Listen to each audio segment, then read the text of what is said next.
We're really late. We'll be flying under VFR, so we can't make it till after dusk, and there are barely 20 minutes left of daylight.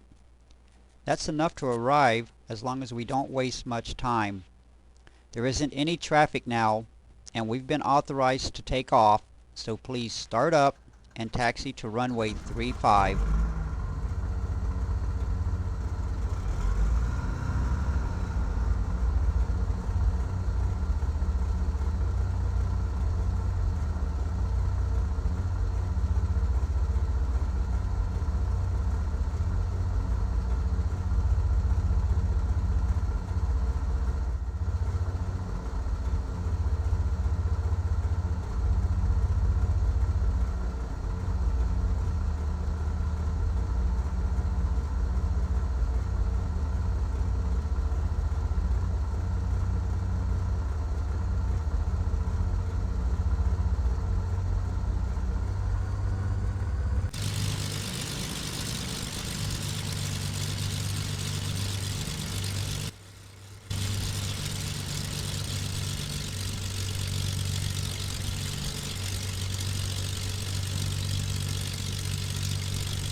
Good.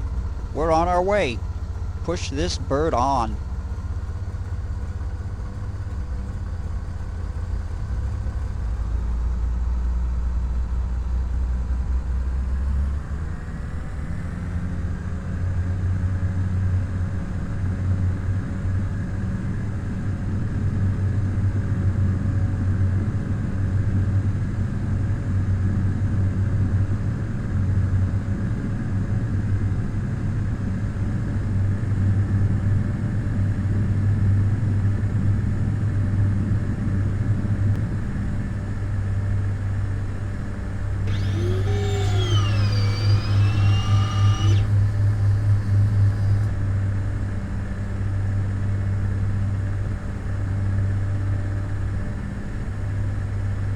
Good takeoff.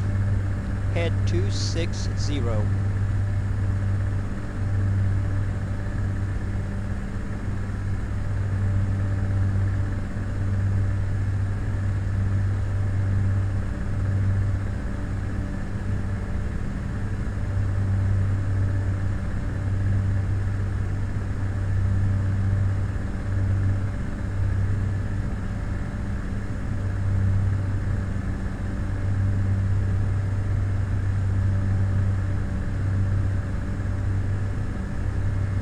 It will be a short flight. Don't climb too much. 2,500 feet should be okay.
So, you are in for a terrific week at Oshkosh, right?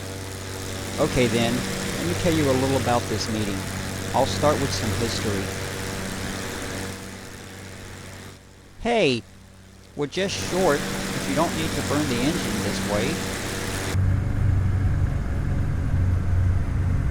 The Experimental Aircraft Association's Fly-In Convention, now known as EAA Air Venture Oshkosh, has been in existence nearly as long as the association itself.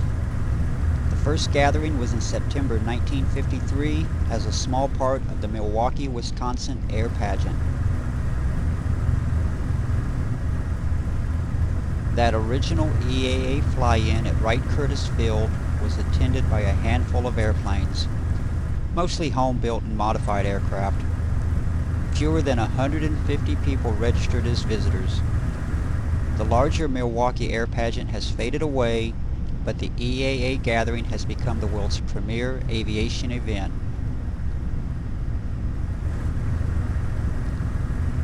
EAA's fly-in grew quickly in its first few years, and by the late 1950s, it had outgrown the area of the Milwaukee airport it was allowed to use. In 1959, the event moved to Rockford, Illinois' Municipal Airport, where it would stay for the next decade. The Rockford years were where the EAA Fly-In Convention established both its prominence as a home builders event and its friendly feeling that is retained to this day. During these years, such diverse aviation interests as warbirds, antiques, and aerobatic performers became part of the EAA event. By 1969, it was apparent that the EAA Fly-In Convention had simply become too large for the Rockford facility. EAA had grown from a home basement operation to an office and museum in the Milwaukee suburb of Franklin.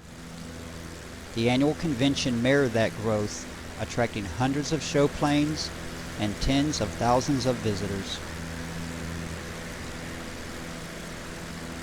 Sites were studied for a new home. Aviation legend Steve Whitman, who had been an EAA member since the association's founding in 1953, suggested the airport in Oshkosh, Wisconsin. There was acreage surrounding the airport to handle the annual influx of airplanes, vehicles, and tents. There were two lengthy runways, east and west, and north and south, which did not cross, allowing greater traffic movement. Oshkosh City officials eagerly sought the event and enjoyed the economic boost it provided.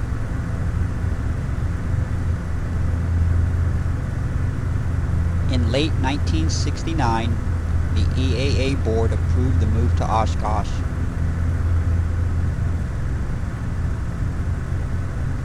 There was only one problem. No convention site or infrastructure existed in Oshkosh. EAA's volunteer network was up to the task, however. Within 6 months, EAA members had created a home for the fly-in. That volunteer spirit continues today, as more than 4,000 people donate their time and talents to help prepare and coordinate the convention's grounds and activities.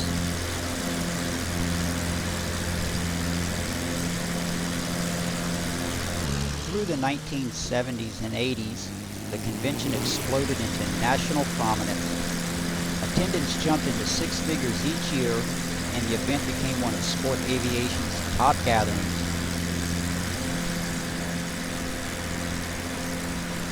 In 1998, the convention's name changed to the actual name, EAA Air Venture Oshkosh.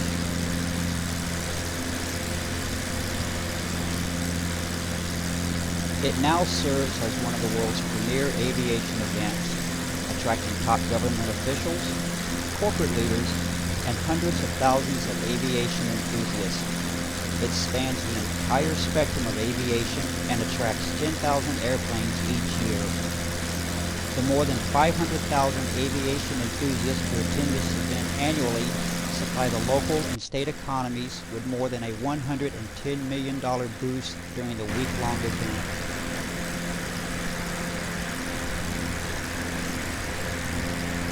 After EAA Air Venture 2008, the largest site improvement upgrade in the event's history began. The project, which will be completed in phases over a 10-year period, includes many visitor enhancements, exhibitor area expansion, and more to retain the fly-in's world-class status.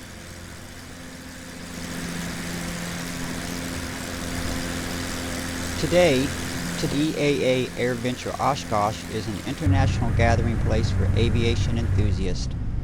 An Air Venture participant can study the latest aircraft and innovations, discover new ideas and techniques from the nearly 1,000 forums and workshops, see aviation's top personalities, or just talk airplanes with people from around the world. EAA Air Venture Oshkosh has become important and influential, but retains its friendly and personal feel, part of the reason the world comes to Oshkosh every year. Well, that is the story, but what will we find there?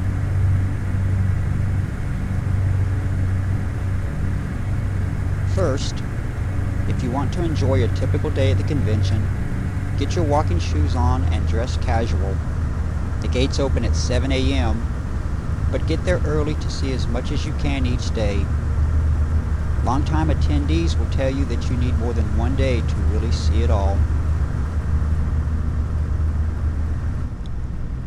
As you arrive, the number of people, size of the site, and the rows and rows of magnificent aircraft are simply overwhelming. If you were to walk past, not down, each row of airplanes, you would cover 5.2 miles. Typically, about 2,500 show aircraft participate at EAA Air Venture Oshkosh, including home builds, antiques, classics, warbirds, ultralights, and rotorcraft. Be sure you get a map, because even if you've been here before, the new site improvements in 2009 bring a new look to one of the world's greatest aviation events. You don't want to waste a minute while you're here. The first thing to look at is airplanes on the flight line. As an EAA member, you can inspect firsthand the craftsmanship and design advancements that came from the hands and minds of EAA members. If you're interested in a particular airplane, chances are you'll find it in Oshkosh. As you walk along the flight line, you'll see many of the newsmakers and personalities who make the world of aviation so exciting. Traveling across Aeroshell Square, Air Venture's main display ramp, you might see anything from the Spirit of St. Louis to a stealth fighter.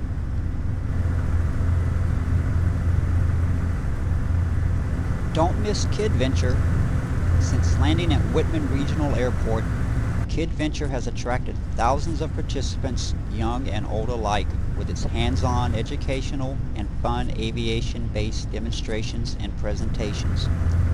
After all, kids get to build their own gliders and rockets, fly simulators, see aviation legends tell their stories, ride in a tethered hot air balloon, and so much more. So, with such a long explanation, maybe I'm leading you astray. We're over the Winnebago Lake. What a name. We're almost there. Start descending to 1,800 feet.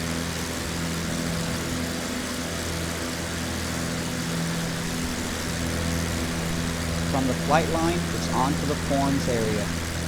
During the week, more than 500 forums are conducted by aviation leaders and NASA researchers, along with FAA personnel, aircraft designers, and a host of others. After taking in a couple of forums, let's visit the exhibit buildings. Just about everything available in aviation is there. Instruments, avionics, insurance, aircraft parts. The list goes on and on. Nearly 800 exhibitors that participate at EAA Air Venture Oshkosh.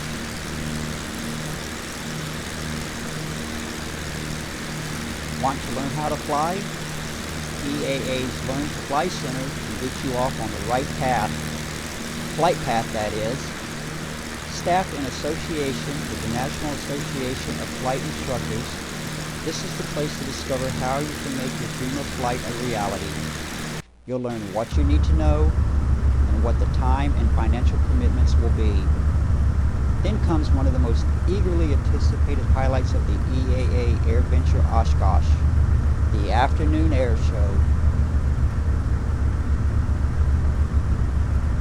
Unique aircraft from early air racers to historical airplanes participate, along with the world's finest air show performers, all of whom are headliners on their own, but at Oshkosh are part of an all-star lineup in a daily 3-hour spectacular.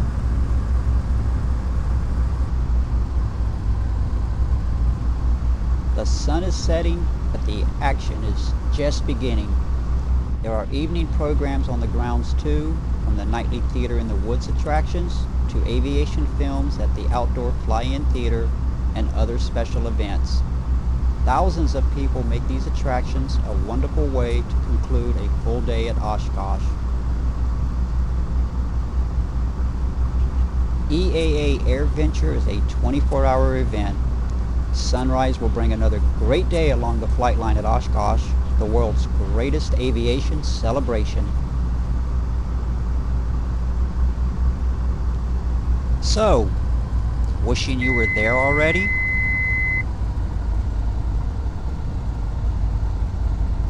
Okay, I'll request permission to land.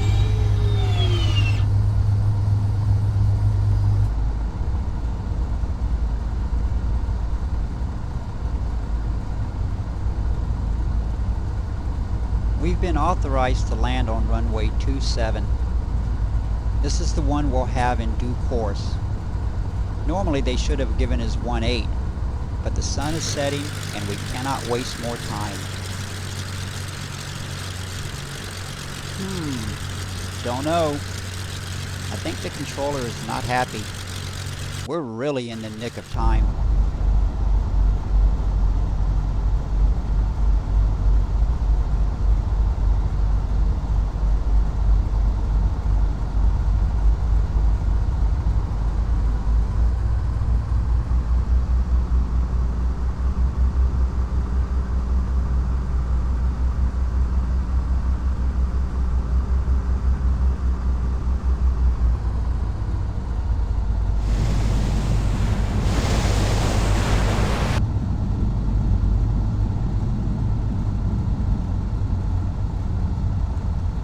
Hey, did you see that? Apparently they're welcoming us with the fireworks.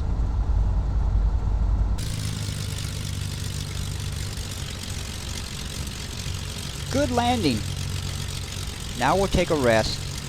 We need to be fully awake for the week ahead.